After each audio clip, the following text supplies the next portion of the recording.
حضرت ابراہیم بن ادم کے پاس ایک نوجوان آیا، کہنے لگا میں گناہ کرنا چاہتا ہوں۔ فرمانے لگے بالکل کر، اللہ کا دیا ہوا رزق کھانا چھوڑ دے اور گناہ کر۔ کہنے لگا یہ نہیں ہو سکتا۔ فرمانے لگے چل پھر اس طرح کر، رب کی زمین پہ نہ رہ، کسی اور کی زمین پہ چلا جا۔ کہنے لگا یہ بھی نہیں ہو سکتا۔ فرمانے لگے چل اللہ کی چھت سے نکل جا۔ کہنے لگا یہ بھی نہیں ہو سکتا۔ تو آپ رو پڑے۔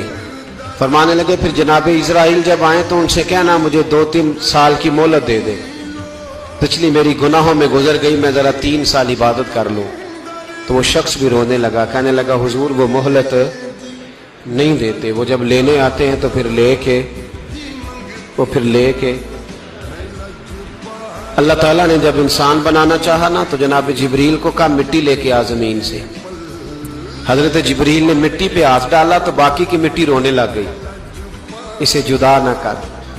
تو جناب جبریل چھوڑ کے چلے گئے۔ حضرت میکائیل کو بھیجا، مٹی لا، مٹی پہ ہاتھ ڈالا تو باقی کی مٹی رونے لگ گئی، چھوڑ کے چلے گئے۔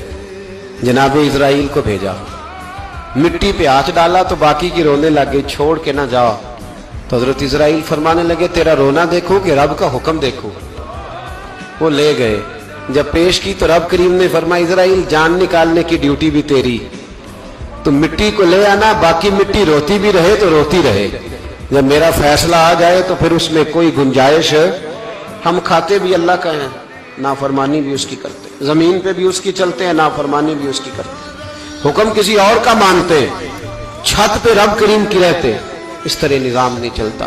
میرے بھائی یاد رکھ لو، گناہوں کی سزا ملے گی۔